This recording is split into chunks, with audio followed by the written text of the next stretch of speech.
Ok, hoy este, nos toca ver Mateo 7, 24 al 29. Mateo 7, 24 al 29. Cualquier duda, si ven que no me escuchan bien, por favor, háganmelo saber para de esa manera poder yo entender que me están escuchando. No quiero que se pierda parte del mensaje, porque ahora sí que tenemos muchas interferencias, muchas situaciones en las cuales tenemos que lidiar. Así que vamos a ver Mateo 7, 24 al 29 para que vayan buscándolo en sus Biblias.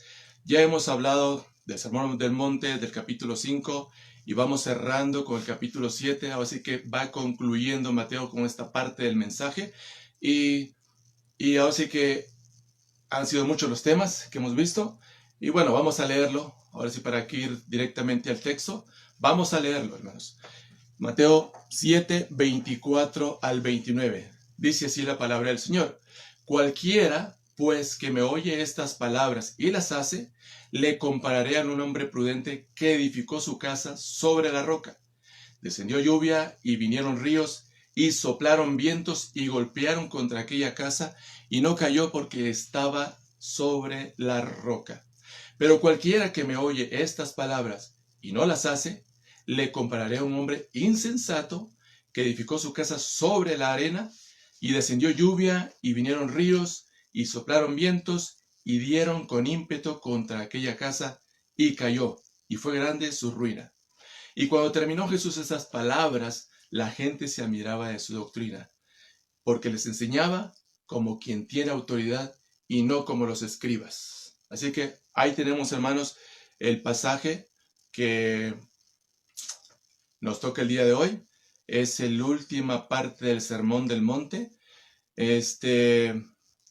Ahora sí que tenemos en esta parte del pasaje, hermano, de esta parte de esta sección que nos toca compartir hoy, dos personajes, dos constructores, uno es prudente, el otro imprudente, y un tercer cuadro es la autoridad de Jesús, las maravillas que hace Él por medio de los milagros. Así que el primer cuadro, hermanos, un constructor prudente, un constructor imprudente, el segundo cuadro, y la autoridad de Jesús hecha manifiesta. Así es que el constructor prudente lo podemos ver que uno construyó sobre la roca, uno construye, que oye y hace, uno que constructor que está bajo prueba, un constructor o un creyente verdadero. Ahora, el constructor imprudente, así que el contraste es uno que construye sobre la arena algo totalmente inestable, un constructor que oye, pero no hace. No, se nota la diferencia, ¿no? Un constructor que fracasa definitivamente bajo las pruebas. Es un falso o es un seguidor de Jesús muy inestable, muy inestable. Y al final pues tenemos la autoridad de Jesús, el tercer cuadro, que es la gente maravillada al ver cómo enseñaba Jesús, una enseñanza genuina, una enseñanza con autoridad. Así que, hermanos, esa es parte de lo que el pasaje nos toca compartir y ver y estudiar. Ahora, muy bien, empezando con el primer versículo 24, que dice, un constructor que oye y hace. Y esto no tiene nada que ver, hermano, nada más con una situación auditiva o de audición, una situación donde realmente escuchamos algo y tratamos de entenderlo. Pero aquí va más allá de un simple escuchar. Aquí va dirigido a escuchar plenamente, con atención, qué es el mensaje del Señor en este día y cuál ha sido a través de todo el Sermón del Monte. Así que un constructor que oye y hace. Hermano, parte de esto que dice cómo Mateo compara un constructor que oye y hace, lo compara con un hombre prudente que edifica su casa sobre la roca. Y hay tres elementos, los cuales menciona la lluvia, las corrientes, los ríos y los vientos. O sea, creo que la lluvia prueba nuestros techos, prueba realmente qué tipo de techos tenemos y lo vemos en nuestras propias casas, ¿no? Desafortunadamente hoy las casas que están construidas y luego a los primeros años notamos situaciones de filtraciones de agua. Esa es una realidad, hermanos. Las construcciones de hoy, por lo menos la que me tocó a mí comprar, se nota que no es una construcción buena. Es una construcción que creo que si cayera mucha lluvia acá, lloviera muchísimo en Querétaro, creo que tendríamos serios problemas. Ahora, las lluvias prueban el techo, hermanos. Las inundaciones prueban los cimientos. Las inundaciones. Querétaro es un lugar donde realmente nos inundamos. Cada vez que llueve, cae un poquito de lluvia, luego se inunda. Y ustedes lo saben por experiencia propia. En el día a día, realmente en la temporada de lluvia, la situación de Querétaro es muy seria, ¿no? Entonces las inundaciones van a probar los cimientos de nuestras casas, de nuestra fe. Los vientos, ¿qué prueban los vientos? Bueno, los vientos prueban la estructura, realmente cuán fuerte es nuestra construcción, cuán fuerte es la construcción de una casa. Entonces, ahí tenemos esas tres partes, hermano. Y a lo mejor si queremos hacer un paralelismo de la lluvia, las inundaciones o los ríos, los torrentes de agua y los vientos, podemos pensar en el mundo, la carne y el diablo, las tres cosas con las que luchamos. Pero bueno, hermano, hemos estado estudiando, por lo menos el contexto inmediato de este pasaje. Ya John nos lo compartió la semana pasada y la semana anterior, que tiene que ver con los constructores falsos, con los constructores que no tienen un fundamento, y ese fundamento no es Cristo. Son falsas enseñanzas.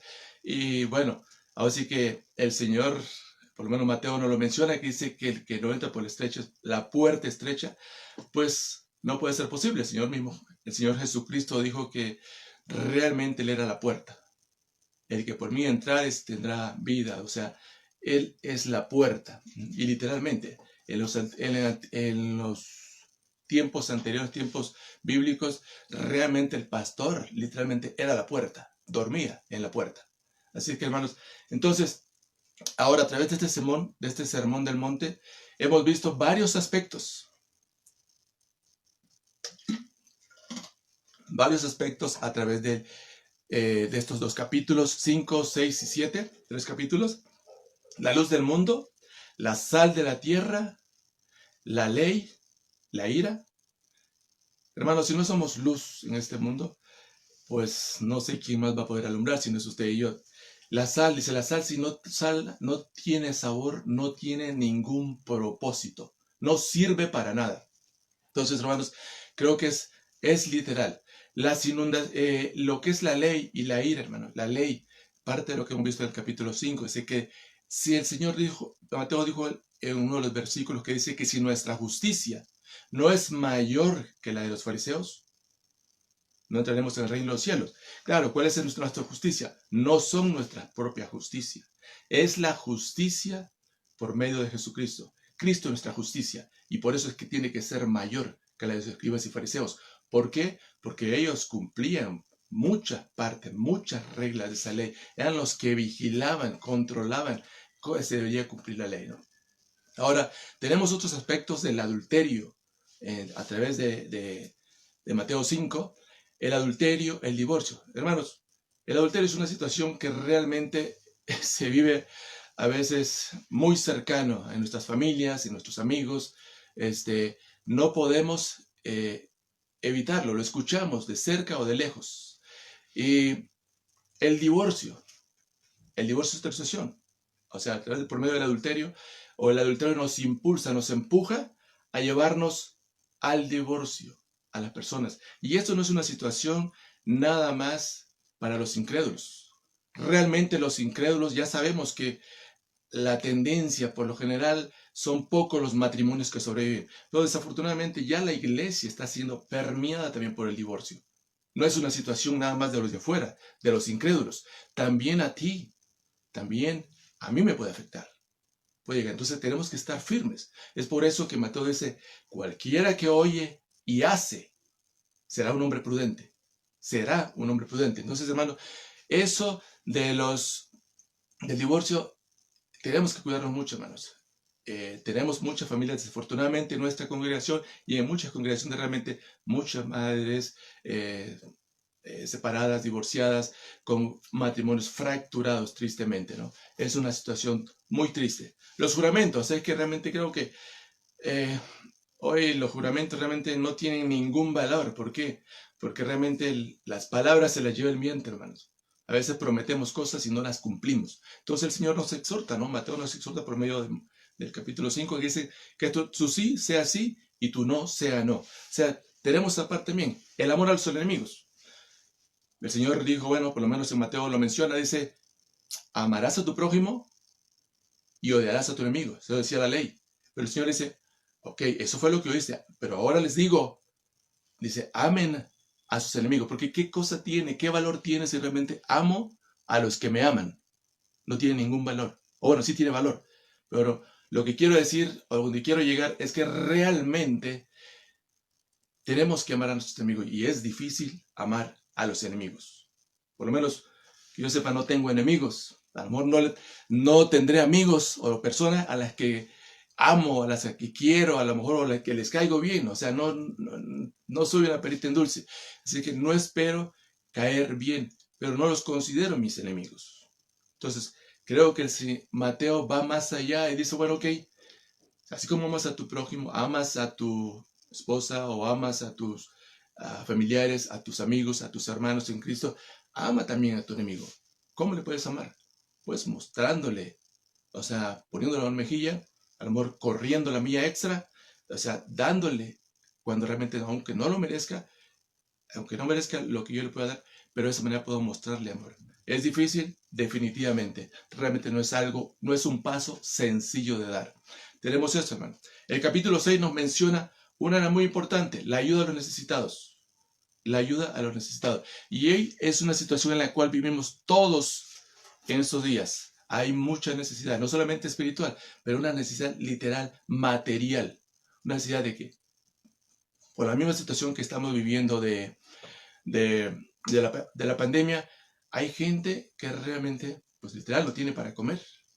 Y eso tarde o temprano nos llega a nosotros. Entonces, no tenemos que hacer algo al respecto. No sé qué usted está haciendo o qué estamos haciendo como iglesia. Si realmente cuando escuchamos una necesidad, vemos una necesidad, respondemos con prontitud a la necesidad, ¿no? Entonces, hermanos, estemos dispuestos. Sé que no es fácil porque realmente todos estamos tratando de cuidar lo poco o mucho que tengamos. Gracias a Dios por aquellos que todavía tienen su trabajo. Gracias a Dios por los que no han sido despedidos y que de alguna manera no tienen esa preocupación. A lo mejor la única preocupación es que tienen, bueno, no puedo salir, estoy confinado en un lugar en mi casa y no puedo dirigirme a otras personas, no puedo convivir con mi familia, no puedo convivir con mis amigos. Entonces, es una situación para algunos, pero para la mayoría, hermanos, a los que de alguna manera vivimos o trabajamos de una manera informal, pues nos hemos visto mermados en esta situación. Entonces, el capítulo 6, Mateo nos habla que dice, bueno, que no nos justifiquemos, que realmente, que cuando demos a los necesitados no lo anunciemos, no digamos, simplemente hagámoslo. Y pues es una situación que realmente tenemos que ver y tocar con seriedad. Había, si ustedes ven a través por lo menos del Nuevo Testamento, encontramos que habían hermanos en necesidad. Y en primera de Juan 3:16 lo dice, ¿no? Que ayudemos a los hermanos en necesidad. Ayudemos a los hermanos en necesidad. O Gálatas 10 dice, acordémonos de los pobres. Acordémonos de los pobres. Yo creo que si en México habían 50 millones de pobres, yo creo que esto se va a multiplicar. No sé cuánto, pero van a haber más pobres ahora, van a haber más necesidades. Entonces vamos a ver más gente pidiendo dinero, más gente pidiendo una ayuda, una moneda, un pan, algo para poder subsistir en el día a día. Esta situación realmente es muy triste, pero estamos ahí. Estamos la iglesia para poder suplir esas necesidades.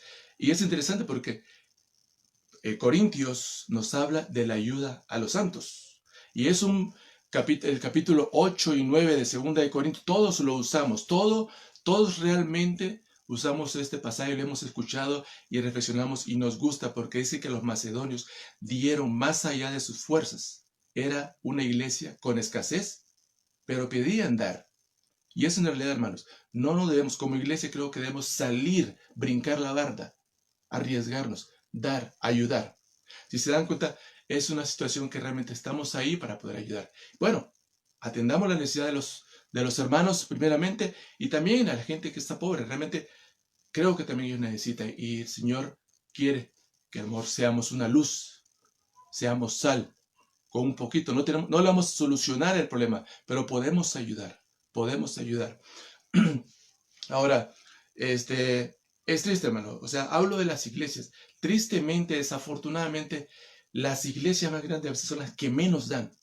Yo tuve la oportunidad por lo menos de estar en Guatemala y, y tuve la oportunidad de compartir o ser parte de un equipo de comité de misiones que se le llamaba así, y visitábamos iglesias pequeñas, pobres, medianas y iglesias con mucho dinero, iglesias que tenían una capacidad económica muy buena, muy buena.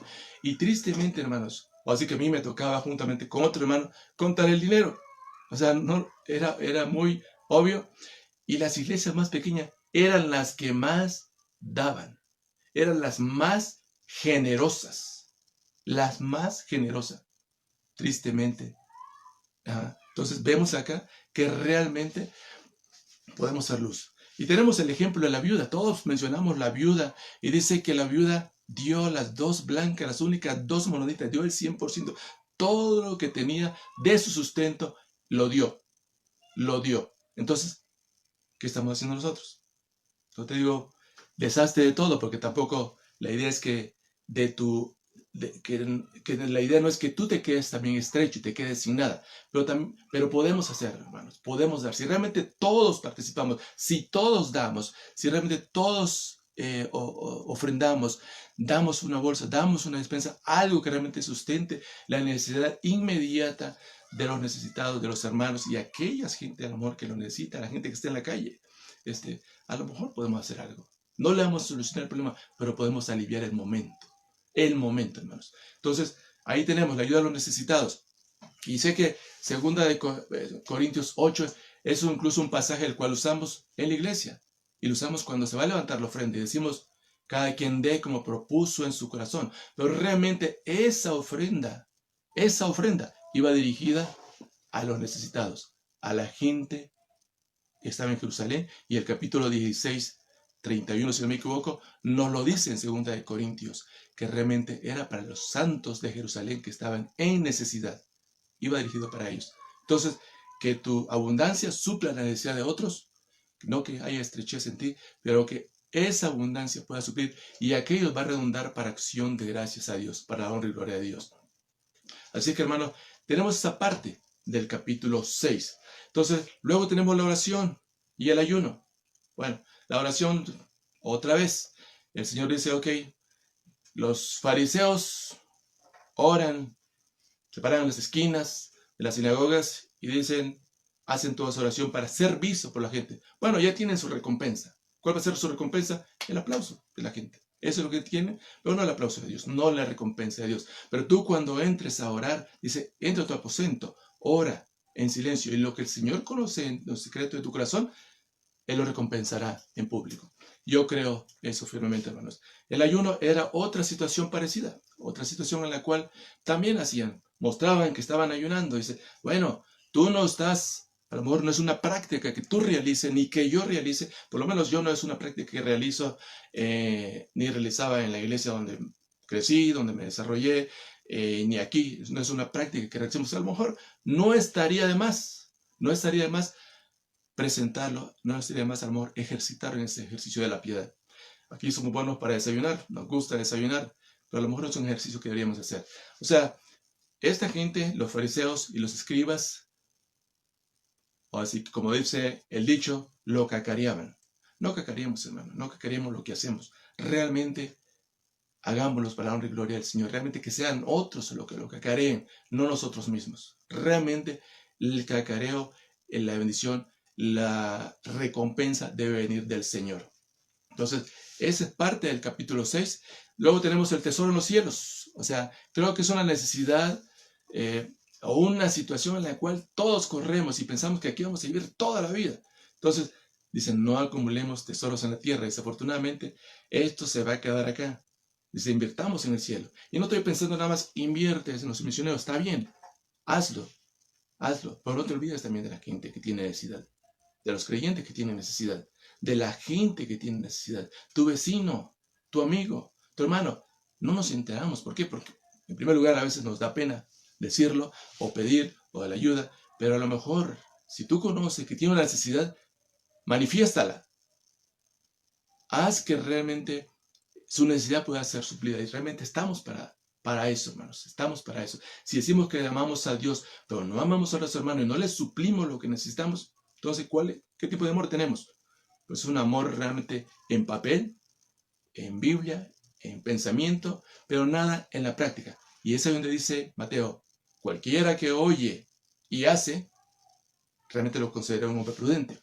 Así es que luego tenemos, hermanos, las riquezas. Las riquezas es otra. El Señor dijo, Mateo dijo, bueno, el Señor hablando a los discípulos, dice, bueno, no pueden haber dos señores. Uno tiene que controlar al otro. No pueden haber dos señores. Obedecemos a uno o desobedecemos al otro. Entonces, no pueden haber dos señores. Y el Señor debe ser, el Señor Jesucristo, quien debe ser nuestra roca, nuestra fortaleza, nuestro Señor de señores. Y Él debe ser nuestra prioridad. Él debe ser nuestro fundamento. Él debe ser a quien debemos adorar y honrar y glorificar. Lo que tenemos se va a quedar, se va a perder. Incluso cuando dice que el rico fue y presentó, o sea, la persona que empezó a acumular, dijo, voy a guardar en mis graneros para que haya abundancia para cuando ya no tenga que trabajar y me tiraré sobre la hamaca. Pero no, el Señor le dijo, necio, hoy mismo vienen a pedir tu almil. ¿Y lo que hiciste para quién será? No sé, desafortunadamente no sabemos lo que tenemos, cómo va a fluir si realmente nuestra siguiente generación lo va a usar bien para la honra y gloria del Señor, o lo va a destruir, lo va a desaparecer todo tu esfuerzo, todo tu desvelo, todo tu tiempo que invertiste. A lo mejor la siguiente generación lo va a desaparecer. Entonces, ¿qué vas a hacer? Invierte en el cielo, hermanos. Invierte, ayuda, aporta, apoya, ofrenda. Si ves la necesidad, brinca a la necesidad. No te quedes ahí, por favor. No te quedes esperando a ver qué va a pasar. Si tú puedes hacerlo, tú puedes aportar, tú puedes ayudar. Ayuda. No te quedes ahí. Entonces, hermano, ahí tenemos las riquezas. Y después el afán y la ansiedad. Yo sé que este pasaje ya lo explico yo y tiene que ver con las personas que están ansiosas por que no quieren soltar el billete porque realmente están preocupados y dicen, no me voy a quedar sin nada. Y también hay mucha gente, a lo mejor no solamente esa gente que no quiere ayudar, pero la gente que no tiene para comer está ansiosa, está afanada, está preocupada. Ahora se dice, la gente dice, o me muero por el virus o me muero de hambre, ¿qué hago? Ahora sí que si usted y yo, a lo mejor tenemos que salir, hagámoslo, pero hagámoslo tomando todas las precauciones posibles. No quiere decir que no la vamos a ver. Realmente creo que el Señor nos cuida. Yo creo que el Señor nos cuida. Tampoco queremos ser imprudentes, queremos tomar todas las precauciones posibles, pero, hermano, el virus es algo que no vemos. Lo podemos adquirir en un billete, tocamos un artículo sólido, no sé, donde podamos agarrarlo, ¿no? Por eso ahora están promoviendo las transacciones electrónicas, tarjetas, pero de alguna u otra manera estamos tocando cosas, estamos compartiendo cosas, intercambiando cosas. Lo que compramos en el supermercado no sabemos quién lo tocó. Así es que, hermano, el afán y la ansiedad dice, bueno, es que no quiero salir porque realmente no me quiero contaminar. Y sí, hay gente que lo toma muy en serio. He visto algunos vecinos de mi colonia que incluso salen a regar el pasto con mascarilla. Y bueno, como que está exagerando, ¿no? Un poquito. Está en su casa. Pero bueno, está tomando sus precauciones necesarias. No quiero demeritar, creo que cada quien toma los pasos necesarios para poder prevenir el contagio. Pero hermano, creo que con la misma fe que podemos esperar aquí en nuestra casa, a que el Señor nos provea, o simplemente saliendo, si tengo que salir a comprar o hacer alguna labor porque mi trabajo requiere de contacto con la gente, bueno, hay que tomar todas las precauciones posibles. Sé que estamos en la etapa más difícil, la etapa más complicada, pero eso no quiere decir que el Señor no tenga control de eso. Yo creo que el Señor tiene el control y sabe realmente la situación que cada uno de nosotros vivimos y tenemos que enfrentar en el día a día. Así que ahí tenemos, hermanos. Después tenemos el juzgar a los demás, el capítulo 7, de nuevo juzgar a los demás. La regla de oro ya también John nos lo compartió.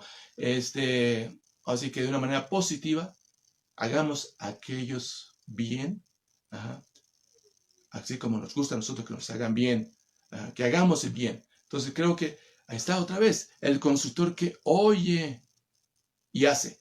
No nada más se queda ahí sentado, tranquilo. Yo sé que yo soy una persona muy pasiva a veces, pero sé que debo moverme, debo salir.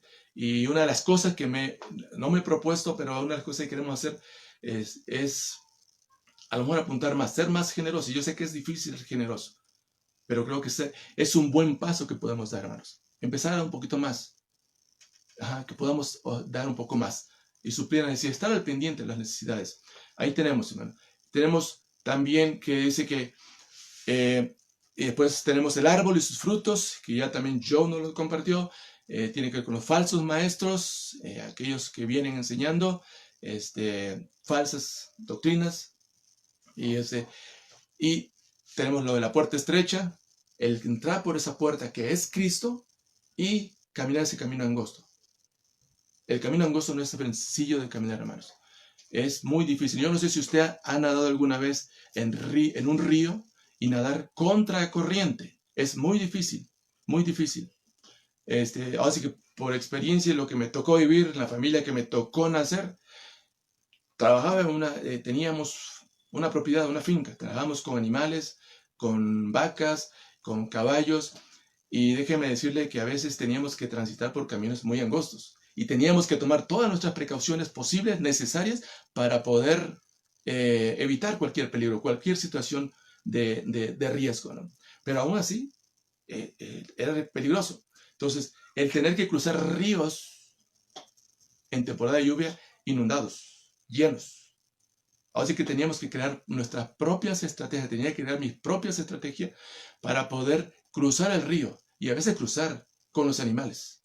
Entonces, no es una situación sencilla, no es una situación fácil, pero creo que aprendí en el camino por medio del viendo o escuchando las experiencias y los consejos de las demás personas. Así que el camino estrecho no es fácil de transitar, así que el camino de la fe no es sencillo. Realmente yo pienso que en México nuestra fe, nuestro cristianismo es, podría decirlo, muy tranquilo. Realmente no tenemos persecución acá, por lo menos acá en el Bajío no veo. A lo mejor 30 años atrás había un cierto tipo de persecución, pero realmente hoy no tenemos eso. Hoy la gente está muy abierta a escuchar el Evangelio. No es raro que escuchemos persecución, algún tipo de violencia. No lo escuchamos, pero yo creo que en los países europeos, africanos o árabes, la situación es muy distinta, muy distinta. Entonces, vemos que ellos viven una situación muy difícil, ¿no? Entonces, yo no sé qué sería el vivir una situación de ese tipo. Realmente no creo que sea lo más agradable. Entonces, el Señor dice, entremos por la puerta estrecha. Cristo es la puerta. Cristo es la puerta, así que entremos por esa puerta, hermano. Y después dice, conocidos por los frutos, realmente los frutos que demos, realmente es los que nos va a hacer obvio y viable el que realmente estemos haciendo, escuchando la palabra de Dios con atención y haciendo su voluntad. ¿Sí, no? Así que seremos cristianos intelectuales, muchas ideas muy buenas, con muy buenas doctrinas, pero en la práctica a lo mejor muy poco ejercicio. Así que, hermano, esa es parte de lo que hemos visto en todo el capítulo 5, 6 y 7 de Mateo. A lo mejor espero que tenga paciencia, yo no tenga que correr, pero bueno, ahora, estos dos constructores representan dos hombres en esta vida. Ambos usaron el mismo material, usaron los mismos planes. El mundo no podía establecer una diferencia entre ambas casas. Las dos casas suplían una necesidad. La única diferencia es que cuando viene el tiempo de la tempestad, la prueba, la casa que está cimentada sobre la roca no se derrumba. No se derrumba. Pero la que no, desafortunadamente, va para el suelo. Va para el suelo y eso es los dos cuadros que tenemos inicialmente o principalmente, ¿no? Un hijo de Dios se prueba mediante su perseverancia a través de las tormentas que es sometido. Es un cristiano firme, verdadero, que se prueba cuando obedece a Cristo. Así que, hermano, es nuestro motor, Cristo. No es un simplemente oidor, como dice Santiago 1:22. No es un simplemente oidor, sino que es un hacedor, alguien que cumple, hace la palabra de Dios, la lleva a la práctica. No es alguien ahí que se queda estático. ¿Es difícil? Por supuesto que sí. Un constructor que oye y hace y es prudente, es el prudente, creo que por lo menos Proverbio, ya estudiamos Proverbios a través de todos los devocionales, y dice que pues presenta al sabio, presenta al necio, presenta al sensato, al insensato, al bueno, al malo, hace mucho contraste entre el bien y el mal, entre el bueno y el malo, entre el justo y el injusto. Eso lo vemos a través de todos los Proverbios. Y el prudente dice que es una persona sabia, que actúa controlando sus impulsos, es sensible, piensa antes de actuar. Piensa antes de actuar. Y es interesante porque la palabra que usamos, por lo menos para prudente, es frónimo, así que en su idioma original es el idioma que se escribió, frónimos, y tiene que ver con un hombre sagaz, un hombre discreto, un hombre capcioso, sensible, muy diferente a lo mejor a Sofos, que Sofos denota una habilidad práctica, lleva a la práctica el ejercicio de la sabiduría del sabio, ¿no? Es una variante ahí, ¿no? Entonces tenemos esa palabra, prudente, frónimo. Y es interesante porque esta palabra misma, frónimo, se deriva de otra palabra, que es su raíz original, que tiene que ver con friend, no con friends, no tiene nada que ver con amigos, es friend. Es una persona que controla, dice, su comportamiento desde su interior. Tiene autocontrol, tiene una mente estable, es una persona cuerda. O sea, hay un comportamiento de su interior. Y de esta raíz es interesante porque es la palabra que usted y yo conocemos. Y que la palabra que se deriva de esta palabra friend es diafragma. Diafragma. Y yo no sé si ustedes saben qué es la función del diafragma. Por lo menos los que son doctores me imagino que sí lo saben. Entonces, es lo que controla las funciones importantes del cuerpo. Controla funciones muy importantes del cuerpo. Controla la respiración, por decir uno de los principales, y controla los latidos del corazón. O sea, ¿tendrá algún valor el ser prudentes? O sea, no es nada más una situación intelectual, sino que también es una parte que involucra todo el ser de la persona, involucra el interior de la persona, involucra la sensibilidad de la persona. Entonces, hermano, esta palabra es muy, muy interesante para darnos una idea que no nada más está pensando en una persona que piensa, sino es una persona que piensa pero actúa también, que oye y hace. Es una persona prudente, lo compara con el prudente. Ajá. Entonces,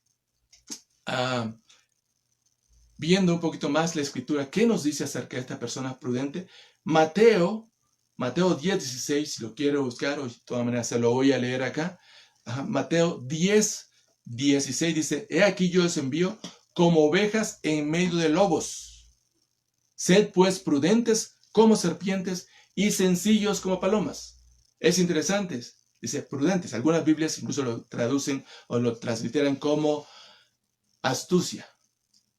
Astutos como serpientes.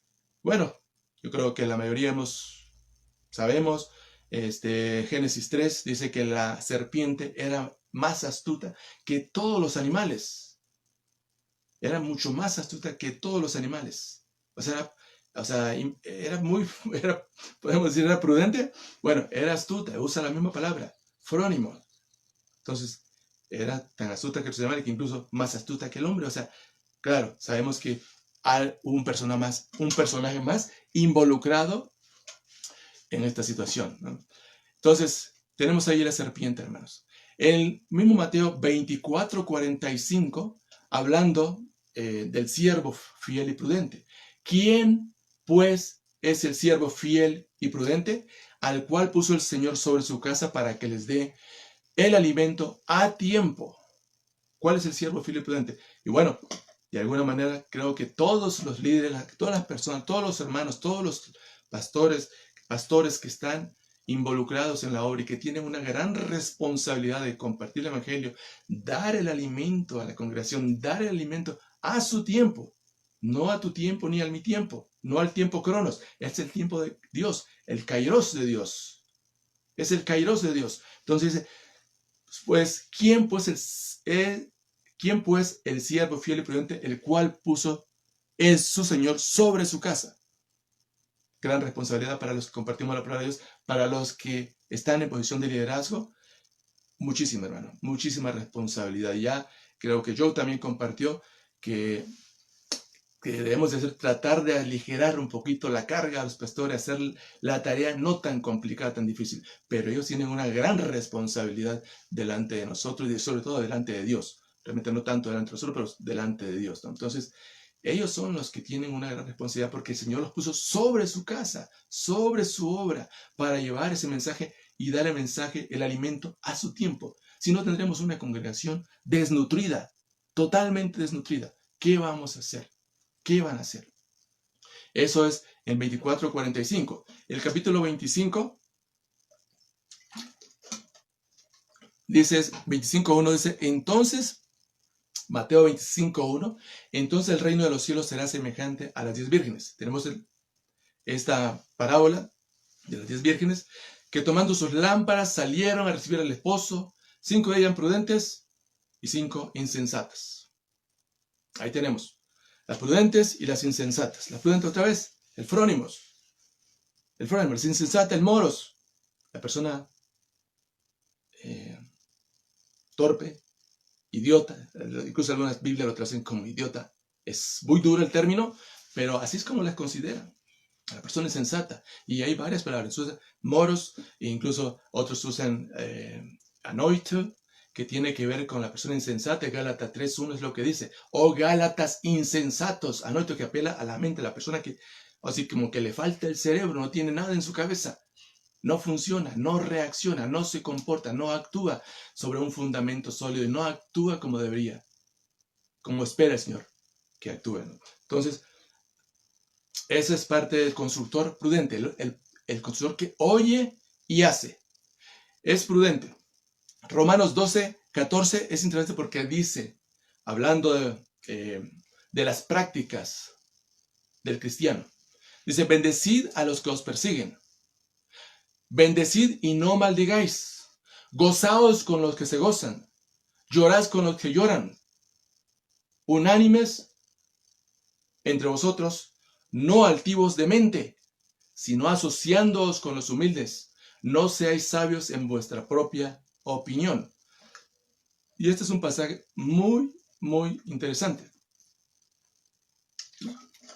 ¿Por qué le digo interesante? Porque la palabra que usted encuentra ahí, unánimes, en el versículo 16 de Romanos 12, la palabra que usa es frónimos. Otra vez, una persona que es sensible, una persona que entiende, una persona que actúa en congruencia con lo que dice y hace. Unánimes, una misma mente, un mismo sentir. Y eso, no, otra vez lo digo, no involucra nada más nuestra parte intelectual, nuestra parte capacidad de pensar y entender las cosas, sino que nos involucra en todo, nuestra parte interna, lo que realmente también controla nuestras emociones, nuestros sentimientos. Unánimes entre vosotros, no altivos de mentes, sino asociándoos con los humildes. No seáis sabios, no seáis frónimos en vuestra propia opinión. Y ahí está. Es vuestra propia opinión. Es tu opinión. A veces es mi opinión, pero no es la opinión de Dios. Entonces, ¿qué vamos a hacer? ¿Qué vas a hacer? ¿Cómo vas a actuar? Él dice, no altivo de mente, otra vez. La misma palabra, frónimos. Entonces, ahí tenemos esos pasajes.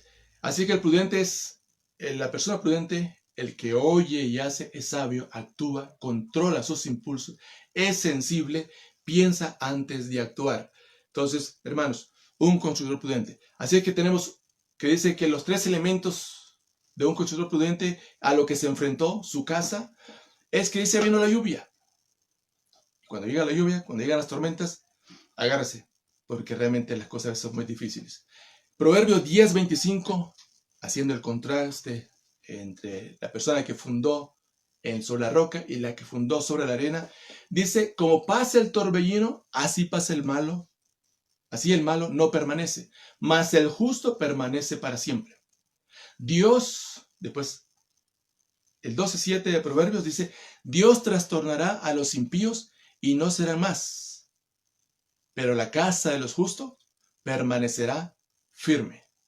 La casa de los justos permanecerá firme. Y hoy en día necesitamos estar firmes, hermanos, porque la situación, eso va para largo. Yo no sé cuánto va a tardar, pero necesitamos estar firmes. Después de que vinieron los torrentes, tenemos la lluvia, después los torrentes. Dice el capítulo 14 de Proverbios 11, dice que la casa de los impíos será asolada, pero florecerá la tienda de los rectos. ¿Será que en este tiempo va a florecer la tienda de los rectos? No sé, pero si por lo menos si no está firme, si no está fundada sobre la roca, creo que tendremos serios problemas. Serios problemas. Necesitamos afirmarnos, fortalecernos en el Señor, y eso la única manera de ser conectados con la palabra del Señor. Por medio de cada domingo, cada mensaje, cada día que abro la palabra de Dios, me va a dar una palabra de ánimo para seguir adelante en esta lucha, en esta dificultad que vivimos. Así que tenemos la lluvia, los torrentes, y tercero tenemos los vientos. Los vientos, digamos, que prueban las estructuras, la estructura de nuestra fe. Isaías, interesante porque Isaías 28:16 dice, por tanto Jehová el Señor dice así, y es un pasaje que también incluso lo encontramos en Nuevo Testamento. He aquí yo he puesto en Sión por fundamento una piedra probada, angular, preciosa, de cimiento estable, el que creyere no se apresure. Y esto de apresure no quiere decir no salga corriendo, o sea, no se apanique, no se espante, no tenga miedo. ¿Ah? Creo que el Señor tiene el control de la situación. Realmente no creo que el Señor se le haya salido de las manos la situación. Entonces dice Isaías, el que creyere no se apresure, no tenga temor, no se apanique, no se frustre, no se preocupe. Haga lo que tenga que hacer, haga su parte y deje que el Señor cumpla el resto. Que el Señor haga lo que falta. Lo que usted no puede hacer, déjese el Señor. O sea, usted sale confiando, seguro de que va a regresar a su casa. Y si no regresa, hermanos, pues el Señor algo tendrá. Entonces, para Pablo, el estar en la cárcel, decía, bueno, los filipenses, la palabra no está encarcelada. Dice Pablo, para mí el vivir es Cristo, para mí el morir es ganancia. Pero si me es necesario estar en esta tierra, aquí me quedaré. Pero si todavía soy útil, dijo Pablo, pues seguiré adelante, seguiré predicando la palabra del Señor. Entonces, Pablo decía, para mí lo mejor es partir de acá. Pero bueno, a lo mejor no es esa nuestra situación, es muy diferente. Es muy diferente. Así que soplaron los vientos, cayó la lluvia, los torrentes, soplaron los vientos, y hermanos, esta situación nos va a probar. Nos está probando. A muchos nos está probando. Estamos conociendo con lo que estamos lidiando, y tenemos que a lo mejor aprender a convivir con esta situación, la nueva normalidad. Tenemos que aprender a convivir, a compartir de otra manera, a relacionarnos de otra manera, a aprender a convivir con el virus. A lo mejor eso es lo que tenemos que hacer mientras hay una solución concreta que se pueda mediar esta situación. Y hay, como he escuchado, hermanos, dentro de nuestra congregación y otros conocidos de ustedes, míos, que ya han sido contagiados. Tristemente, ya han sido contagiados.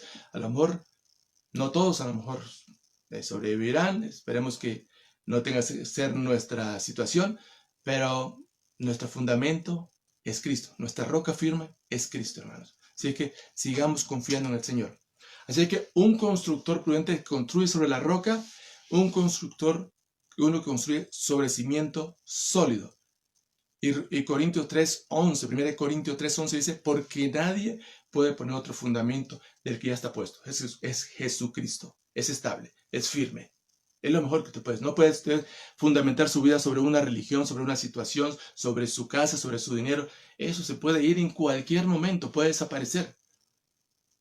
¿Dónde va a estar nuestra confianza? Debe estar en el Señor. En el Señor debe estar nuestra confianza, nuestra esperanza. Nuestro futuro es en Él. En Él está Cristo. Cristo es el autor y sustentador de nuestra fe. Dice, hablando mismo Corintios, según 1 Corintios 10:4, dice, todos bebieron de la misma bebida espiritual porque bebían de la roca espiritual que los seguía. Y la roca era Cristo, nuevamente. Cristo, Cristo. Ese es tu fundamento, ese es mi fundamento. Ese es mi fundamento. Y eso lo encontramos en Éxodo 17:7, en el lugar de rencilla, en el Meriba, en lugar de rencilla. Entonces, ahí tenemos, hermanos, ¿dónde está mi fundamento? Y tercero, dice Colosenses 1:21-23, también vosotros que erais en otro tiempo extraños, enemigos en vuestra mente, haciendo malas obras. O sea, éramos personas insensatas. Ahora os ha reconciliado en su cuerpo de carne por medio de la muerte, para presentaros santos y sin manchas, irreprensibles delante de él, si en verdad permanecéis fundados y firmes en la fe. Si en verdad permanecéis fundados, firmes en la fe, sin moveros a ningún lado, de la esperanza del Evangelio. Entonces, hermanos, nuestro fundamento es confiable. Si tú no has creído en el Señor Jesucristo, si tu fundamento no es Cristo, déjame decirte que te estás perdiendo la oportunidad de tener un fundamento sólido, estable, algo inamovible. ¿Dónde vas a poner tu fe? ¿Dónde vas a fundar tu vida? ¿Sobre qué? ¿Sobre lo que tienes? Eso se va a desaparecer tarde o temprano. ¿Qué vas a hacer? ¿Vas a fundamentarlo sobre tu familia? Aún tu familia misma no es el fundamento, es Cristo. Aún a lo mejor Mateo nos habló del divorcio, del adulterio. ¿Ah? Entonces, realmente nuestro fundamento es Cristo. ¿Ah? Es interesante porque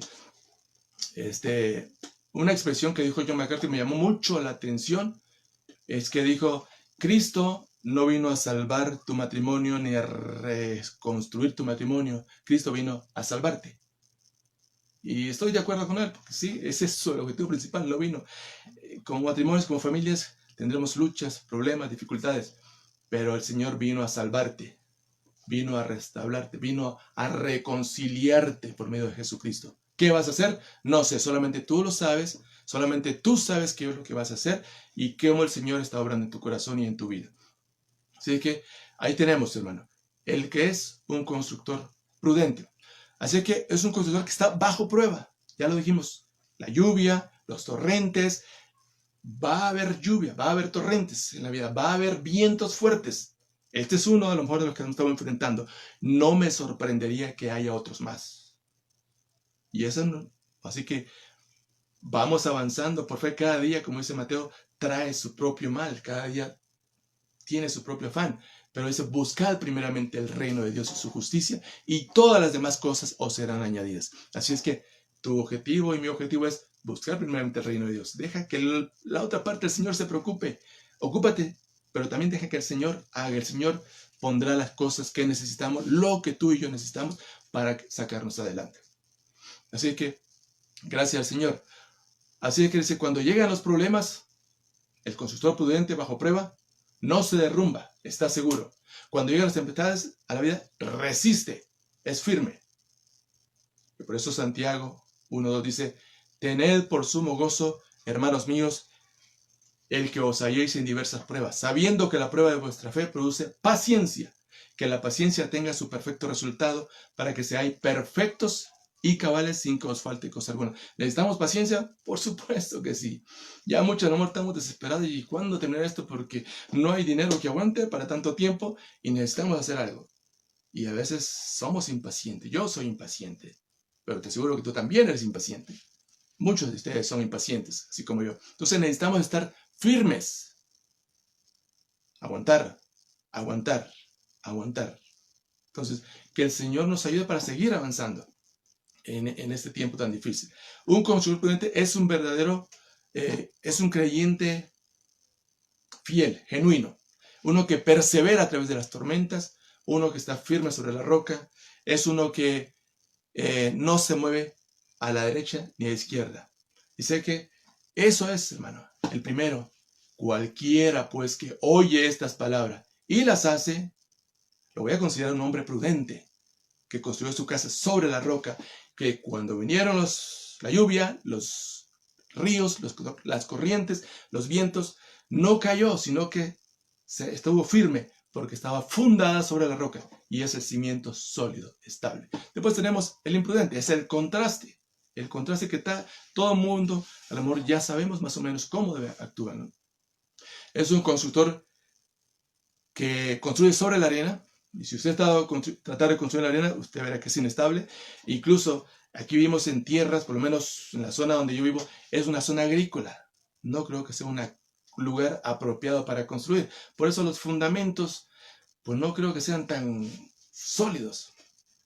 Y las casas se van moviendo, se van cuarteando, se van abriendo.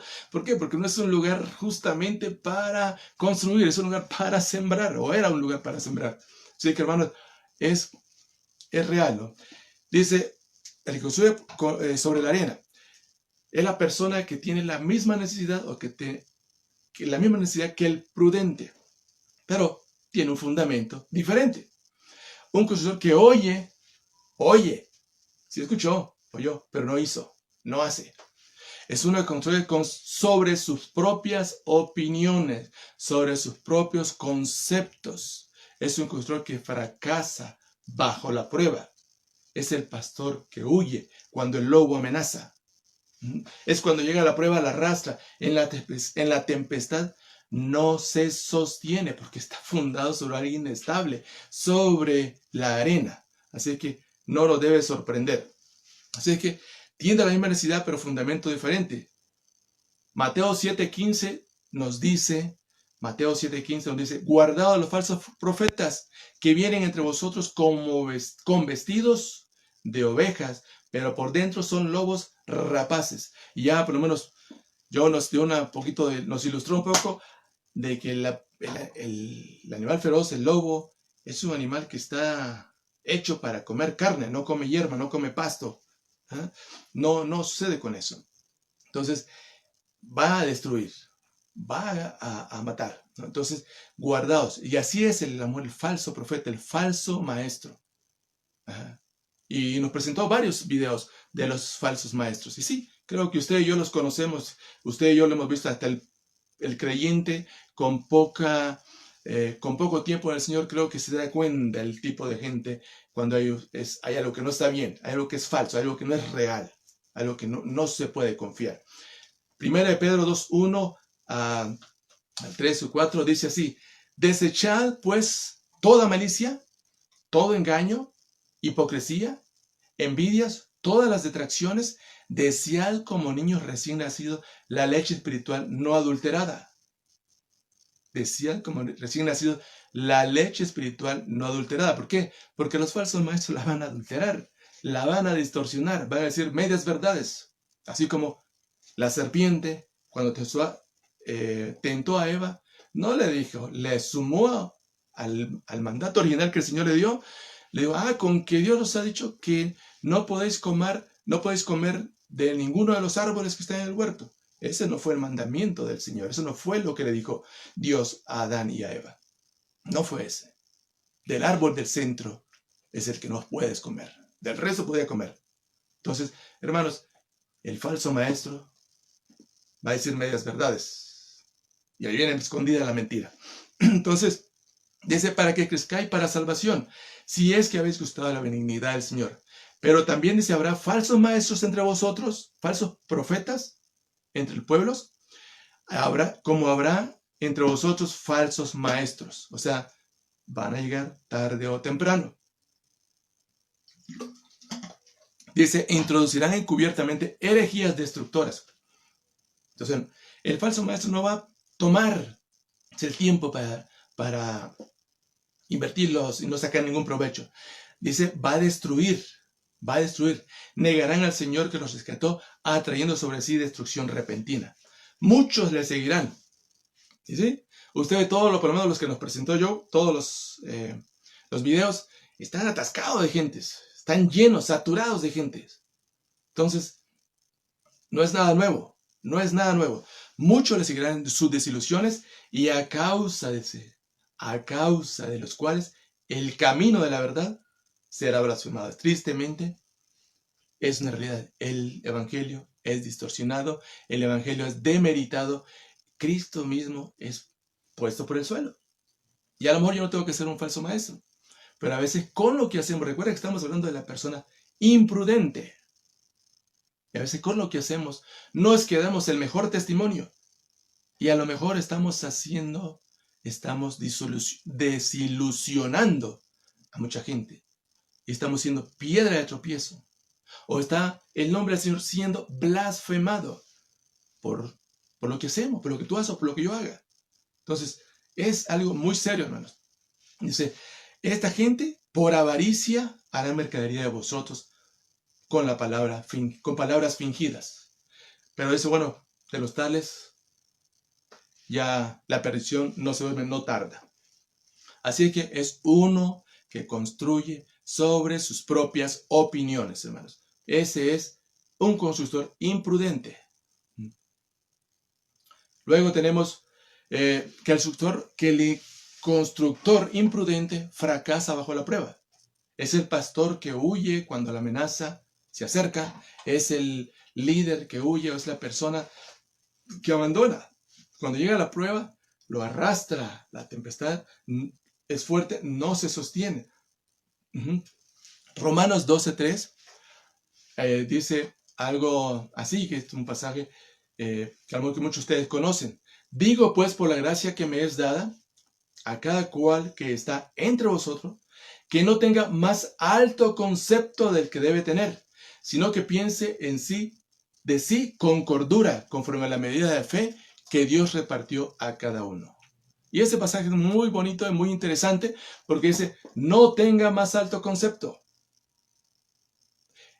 El falso maestro, el falso profeta, el falso predicador, el falso líder, el falso pastor, es una persona que tiene un concepto muy alto de sí mismo. A veces que se cree la quinta maravilla, se cree la última Coca-Cola del desierto.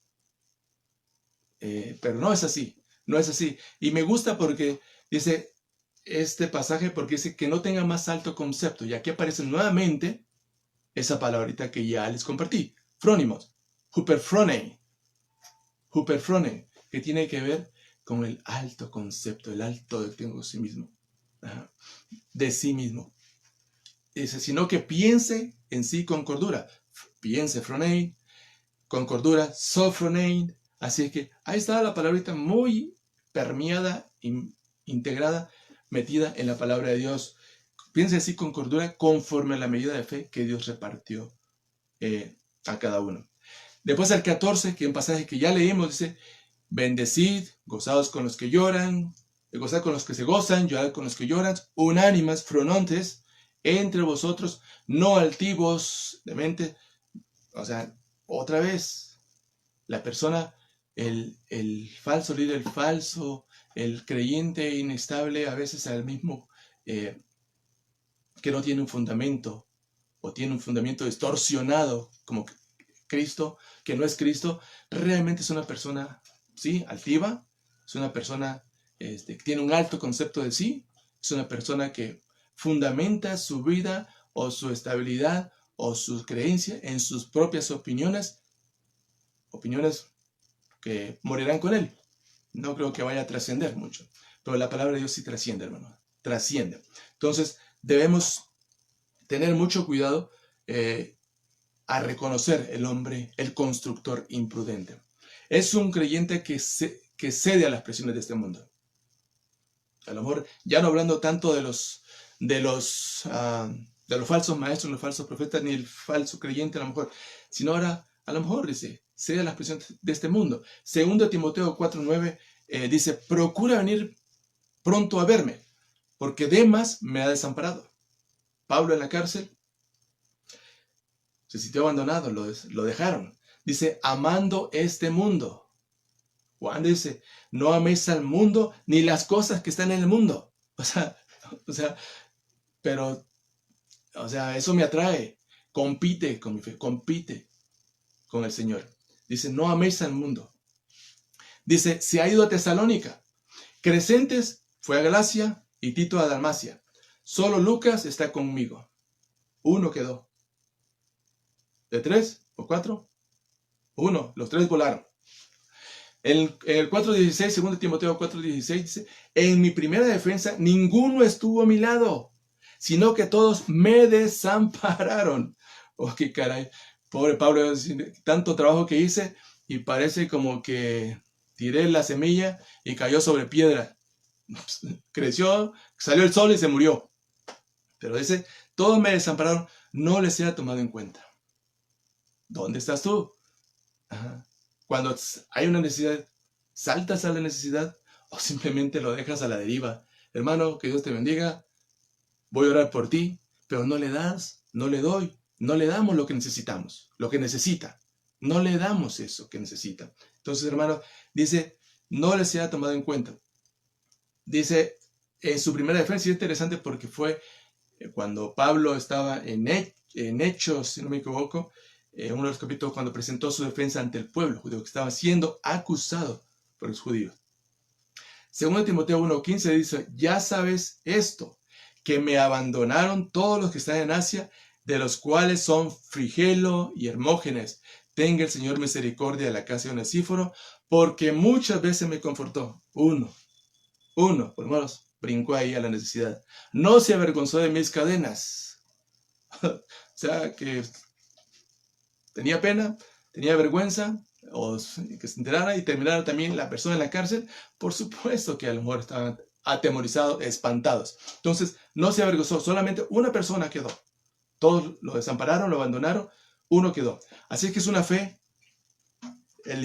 la persona imprudente, el que construye sobre la casa, sobre la arena, es una fe inestable. Es una esperanza sin esperanza. Es un creyente arena movediza.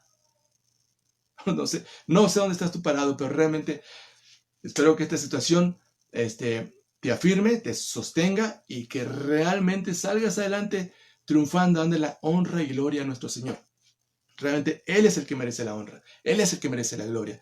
Realmente tú no vas a salir porque tú eres sabio, porque tienes la capacidad, porque tienes los recursos, es porque el Señor te va a sacar adelante. Yo creo que el Señor lo puede hacer y el Señor hará si en su voluntad es que tú salgas, que tú y yo salgamos triunfantes para la honra y gloria de nuestro Dios. Así que, hermano, es un creyente, arena movediza, o es un imprudente, realmente no sé si sea creyente o no, pero por lo menos es una persona que fundó sobre el lugar inestable. Dice, el tercer cuadro, ya vimos el constructor prudente, el constructor imprudente, el segundo cuadro, y el tercer cuadro tenemos es la autoridad maravillada, o sea, la autoridad de Jesús única. Y lo vemos, ¿no? Que dice, cuando Jesús hubo terminado estas palabras, la gente se maravillaba porque les enseñaba como quien tiene autoridad y no como los escribas. Así era. Así que este mensaje vemos que no solamente era para los discípulos, a quienes les estaba instruyendo, porque sabían los discípulos o les estaba diciendo, se van a enfrentar a estas situaciones, así es que tienen que estar firmes, listos, fuertes, valientes. ¿Por qué? Porque si ustedes, creo que la mayoría sabemos, todos los discípulos murieron, pasados por espadas, muertos, crucificados al revés. Ahora sí que es lo único que entiendo y sabemos que sobrevivió y que vivió de anciano fue Juan. Así que, hermanos, ¿sabían lo que se iba a enfrentar? Por supuesto, necesitaban estar firmes en la roca que es Cristo. Por supuesto, si iban a hacer arena movediza, el hombre que construyó sobre la arena, no iban a soportar, no iban a aguantar. No lo iba a poder, no iba a ser posible. No.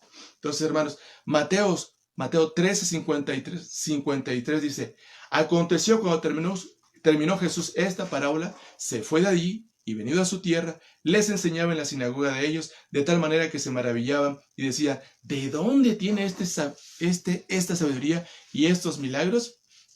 ¿No es el hijo del carpintero? ¿No se llama su madre María y sus hermanos Jacobo, José, Simón, Judas? ¿No están todas sus hermanas con nosotros? ¿De dónde pues tiene todas estas cosas? Dice, se escandalizaban, estaban espantados, o sea, se maravillaban. Ajá, ¿por qué? Para los escribas, el tener un referente de autoridad era sumamente importante, tenía que ser un maestro, un rabí, alguien que estaba, ya de lo que se había dicho anteriormente. Entonces, para ellos era sumamente importante. Entonces, tú dices, tú eres el hijo del carpintero, tú no sabes, lo único que sabes hacer es sillas, mesas, cruces, a lo mejor, postes. ¿Qué es lo que sabes hacer? O sea, ¿de dónde tiene tanta sabiduría? Bueno, el referente era Dios. Dios mismo le había dado sabiduría. Dios estaba íntimamente, le hacía la voluntad del Padre. O sea, no hacía su propia voluntad, hacía la voluntad del Padre. Había una conexión directa. Su referente era Dios Padre. Ese era su referente. Esa gente maravillada dice. Así que después de explicar en el capítulo de Lucas 4:32, dice que después de explicar la parábola de la perla red, Lucas dice, descendió Jesús a Capernaum, ciudad de Galilea, y les enseñaba en los días de reposo. Y se admiraban de su doctrina. Se admiraban, se maravillaban. ¿De qué? De su doctrina, de su enseñanza. O sea, estaban anonadados, espantados, o sea, estaban con la quijada caída. Estaban totalmente sorprendidísimos. O sea, al ver a Jesús hablando cosas que ni ellos mismos a lo mejor entendían. Se admiraban de su doctrina. Porque dice, porque su palabra era con autoridad, la autoridad misma de Dios, y no de un referente bíblico, de alguien más que habló acerca de ese tema. No había duda, su enseñanza empataba, hermanos. La enseñanza de Jesús empataba, era congruente con su vida. Era un modus vivendi. ¿Sí? Era real. Juan 7:14 dice, mas a la mitad de la fiesta subió Jesús al templo y enseñaba.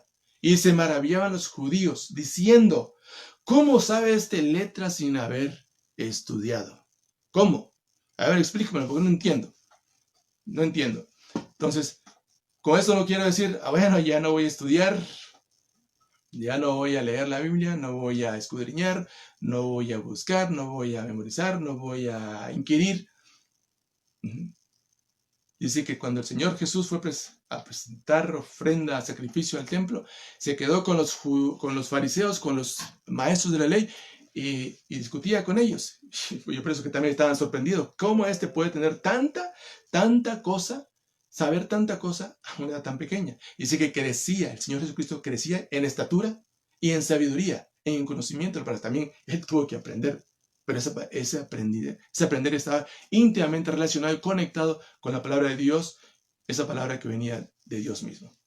Así que eso es una autoridad maravillosa. Ese cuadro es indiscutible. Esa autoridad genuina. Es una enseñanza con autoridad. Mateo, hermano, 8:7, y Jesús le dijo, yo iré y le sanaré. Estoy hablando aquí sobre el centurión que dijo que le sanara a su siervo. O sea, este centurión se preocupaba por su siervo. Se preocupaba. Y vino hasta Jesús para pedirle que realmente sanara a su siervo. Jesús, ¿qué le dijo? Bueno, espérate. Ya iré un ratito, dame chance, ¿no? Casi. Pero el centurión le dice, no, ¿sabes qué? Tú di la palabra y sé que mi siervo sanará. ¿Por qué? ¿Por qué te digo esto? Porque yo soy hombre que tengo autoridad y tengo gente bajo mi autoridad, bajo mi poder, y yo le digo a ve y viene, y va, ven y viene, y hace todo lo que él le pide. Entonces, si yo tengo personas que están bajo mi autoridad y lo hacen, estoy seguro que tú también lo puedes hacer. Y el Señor se quedó, ahora sí que fue al revés la cosa. Cristo se maravilló al ver una fe indiscutible, una fe genuina, una fe que realmente no había visto. Y de un gentil, ni siquiera era un judío. No era un israelita, no era un judío, no era un hebreo. Era un gentil pagano, un centurión romano. Entonces, hermanos, ahí tenemos. Dice, soy hombre bajo autoridad, tengo bajo mis órdenes soldados. Y digo a ve y va, y al otro ven y viene, y mi siervo hace esto y lo hace, y al oírlo Jesús se maravilló. Se maravilló. ¿Lo hacía con conocimiento y causa su autoridad? Por supuesto. ¿Sus hechos respaldaban su autoridad? Por supuesto. Lo demostraba y lo demostraría y lo va a demostrar en los siguientes capítulos. Usted va a ir leyendo, vamos a ir leyendo los siguientes capítulos de Mateo.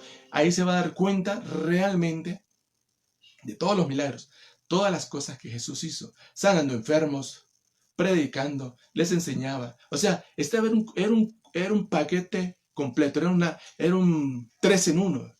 Voy a parecer un Julio regalado, ¿no? Jesús hacía 3 cosas: predicaba, enseñaba y sanaba, hacía cosas extraordinarias. O sea, porque la gente venía a él, la gente venía con su necesidad y suplía la necesidad inmediata. Así que ahí tenemos, hermano, enseñanza con autoridad. La enseñanza, el Señor le dijo, ten ánimos, hablando de Mateo 9:2, dice, ten ánimo, hijo, tus pecados te son perdonados. Hablando del paralítico, el paralítico cuando Jesús estaba enseñando, y le trajeron al paralítico, y le dijeron, muy bien, hijo, ten ánimo, tus pecados te son perdonados. Y claro, ¿qué creen que pensaban los fariseos, esos y los escribas? Eso no se apartaban de ese lugar. Ellos estaban al pendiente de todo lo que estaba sucediendo. Entonces, Cristo dijo, ¿por qué piensan mal? ¿Por qué pensáis mal en vuestros corazones? ¿Qué es más fácil decir? ¿Tus pecados te son perdonados? O decirte, levántate y anda.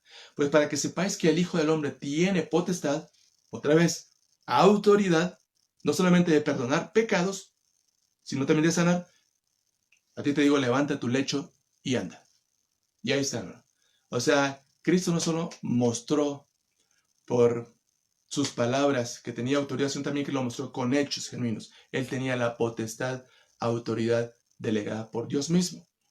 Entonces, el hombre ese se levantó, tomó su cama y se fue a su casa. ¿Por qué pensáis mal? ¿Por qué?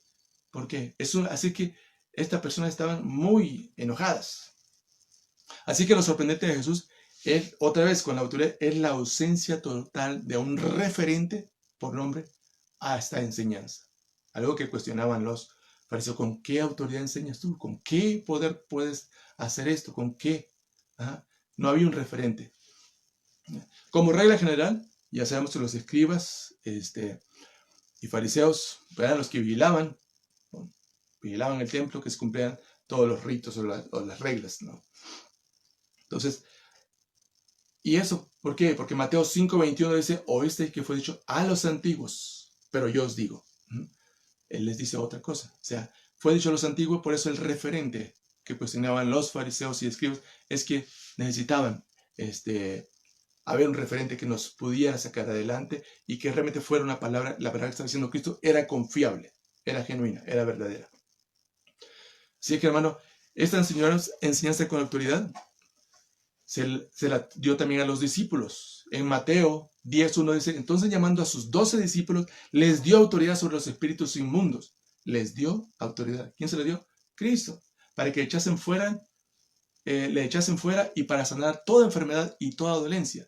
Cuando vino, el 21:23 de Mateo también, dice, cuando vino al templo, dice que los principales sacerdotes y los ancianos del pueblo se acercaron a él mientras enseñaba y le dijeron, ¿con qué autoridad haces estas cosas? ¿Quién te dio esa autoridad? Otra vez el referente, buscando ese referente de los anteriores para saber si esta autoridad era genuina, era verdadera y no era un falso maestro, un falso profeta. Entonces Jesús les contesta con otra pregunta, ¿no? Mateo 28:18, el pasaje que muchos conocemos, dice, Jesús se acercó y les habló diciendo, toda potestad me es dada en el cielo y en la tierra. Toda potestad me es dada en el cielo y la tierra. Y cuando lo manda, le da a los discípulos, dice, ir y predicar el evangelio a toda criatura, bautizándolos en el nombre del Padre, del Hijo y del Espíritu Santo. Entonces, ahí vemos que la autoridad venía de Jesús. Así que para terminar, hermanos, gracias por ser pacientes. Ya estoy terminando. Vemos que la enseñanza de Jesús tenía autoridad, por supuesto. Lo hacía con conocimiento de causa, sus hechos respaldaban esa autoridad, por supuesto. Demostrará esa autoridad en los siguientes capítulos, a usted lo va a ver, a los siguientes capítulos, que Cristo tenía autoridad, tenía el poder, y la gente se maravillaba. Así es que, 2 hombres en esta vida, uno prudente, el otro imprudente, ambos usaron los mismos materiales, tenían acceso al mismo material, a los mismos planes, y el mundo no podía establecer a lo mejor la diferencia entre las 2 casas, pero la diferencia fue que uno construyó sobre la roca, el otro construyó sobre la arena y por último la autoridad de Jesús. Entonces, básicamente eso es lo que nos habla y cierra Mateo el capítulo 7 sobre este sermón del monte, la luz del mundo, la sal de la tierra, no al adulterio, el divorcio, la ley, los juramentos, la ayuda a los necesitados, la puerta estrecha, el amor a su enemigo, los tesoros en el cielo, las riquezas que no deben gobernar nuestra vida. Ahí tiene todo un panorama, todo un compendio de información, todo un compendio de principios que usted y yo tenemos acceso y podemos afirmarnos y asegurarnos de que estamos en el camino correcto. Así que el constructor prudente, para ir cerrando, el que construyó sobre la roca, el que oye y hace, constructor que está bajo prueba, un creyente genuino, verdadero. El constructor imprudente construyó sobre la arena, un constructor que oye pero no hace, un constructor que va bajo la prueba, fracasa, un seguidor falso, un falso maestro, un creyente a lo mejor inestable, un creyente sin fundamento, un creyente a lo mejor uno que le cayó la semilla, las cosas de este mundo ahogaron esa semilla, o a lo mejor le cayó en piedra en la roca, floreció, vino el sol, la quemó, realmente no prosperó, a lo mejor, pero la que cayó en buena tierra, hermano, esa es la que debe ser el constructor prudente, ¿no? Así que es el constructor imprudente, ahí lo tenemos. Oye, pero no hace, fracasa bajo la prueba, es inestable, es una persona que no tiene un fundamento seguro, firme, estable, confiable. Y finalmente, así que la autoridad de Jesús se hizo manifiesta al ver la gente maravillándose de su enseñanza, que es genuina, con autoridad.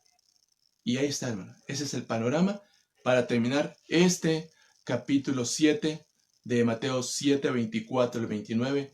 Ahora, ¿dónde estás tú? ¿Cuál es tu situación? ¿Cuál es tu condición? ¿Eres un constructor prudente? ¿Estás construyendo sobre el fundamento sólido, sobre la roca firme? ¿O estás construyendo sobre arena? O sea, no me quiero enfocar o pensar en aquellos que no conocen al Señor, pero si tú como creyente estás construyendo con cosas o en tesoros en esta tierra o enseñanzas que realmente no van a trascender o en algo que realmente no es estable, yo te recomiendo que mejor cambies de lugar, sea un constructor prudente. Y si tú no conoces a Cristo, y si tú realmente no tienes la oportunidad, no has tenido la oportunidad de saber de qué se trata eso, cómo ser un constructor prudente y salir de ese lugar de imprudencia a ser un constructor prudente, alguien que piensa y actúa en base a lo que cree sobre esa roca firme que es Cristo. Así que, hermano, que el Señor te bendiga, que el Señor guarde tu mente y tu corazón ante esta situación difícil. Sé que ahorita es cuando nuestro fundamento, a lo mejor para muchos está siendo probado, para otros tal vez no tanto, y para el que no tiene a Cristo, sin Cristo la situación es difícil. Digo, con Cristo la situación es difícil, no me imagino cómo debe ser sin Cristo. Así que si tú estás angustiada, preocupada, y dice, bueno, ¿en qué me agarro? ¿De dónde me agarro? ¿En qué fundamento mi vida? Ya lo que tengo no me alcanza. Mi casa se está cayendo, los recibos siguen llegando, las necesidades siguen llegando. Y no te acuerdas que hay un proveedor, un sustentador, alguien que sostiene todo, alguien que provee lo que necesitamos. Ese es Cristo, nuestro Señor y Salvador Jesucristo. Así es que yo te animo a que fundamentes, te ubiques sobre esa roca. Cree en el Señor Jesucristo y serás salvo. Dice la palabra del Señor. El Señor Jesucristo, vino al mundo para salvar a los pecadores. Que dice, cualquiera que cree, más a todos los que le recibieron, a los que creen en su nombre, les dio el derecho, potestad, la autoridad para ser hechos hijos de Dios. Tú adquieres ese derecho solamente por medio de Jesucristo. ¿Dónde estás? Yo te recomiendo, yo te animo, yo te exhorto a que realmente tomes ese paso de fe. Acepta a Jesucristo como tu Señor y Salvador, no lo dejes a un lado. Tarde o temprano la situación se pondrá difícil para ti a lo mejor. Pero en Cristo somos más que vencedores. ¿Señor nos puede sacar de esto? Por supuesto que sí, pero confiemos en Él, depositemos nuestra fe en Él, confiemos plenamente en ese fundamento, en esa roca sólida, inamovible, que es Cristo el Señor. Así que, hermano, que el Señor te bendiga. Gracias por escucharme. Y déjenme terminar con una oración para cerrar este tiempo. Gracias por ser paciente. Así que es mi primera experiencia. No sé ni cuánto tiempo me tomé, pero espero que me hayan tenido suficiente paciencia al escucharme. Así que voy a orar y de esta manera terminamos. Que el Señor les bendiga y que tengan una hermosa y bonita tarde dentro de lo que cabe. Vamos a orar. Señor, te damos gracias por este tiempo, Señor. Gracias por tu palabra. Gracias por tu fidelidad. Gracias, Señor, porque tú eres quien nos sustenta. Ayúdanos a ser constructores prudentes. No nos dejes, Señor, que realmente construyamos sobre aquello que no es estable. Es aquello que no tiene esperanza. Es aquello que no sirve, no funciona y que tarde o temprano se derrumba, Señor. Gracias por tu palabra. Gracias por este pasaje. Gracias por el libro de Mateos, que nos ha venido revelando verdades y principios fundamentales para la vida de una manera práctica, Señor. Gracias, y te ruego por aquellas personas, amigos, o personas que no te conocen, que tú toques su corazón, que realmente esto no sea un mensaje más, sino que pueda considerar y que tú abras su corazón para tomar a Cristo como su centro, como su fundamento, como su fortaleza, como su refugio inamovible, Señor. Gracias, te lo ruego en el nombre de Jesús. Amén. Hermano, que el Señor les bendiga, tengan una buena tarde y espero que los siguientes días no sean tan difíciles y pues que sigamos adelante a pesar de las circunstancias que vamos viviendo en el día a día, confiando plenamente en el Señor, y estoy seguro que el Señor no nos dejará, no nos abandonará. Que el Señor les bendiga.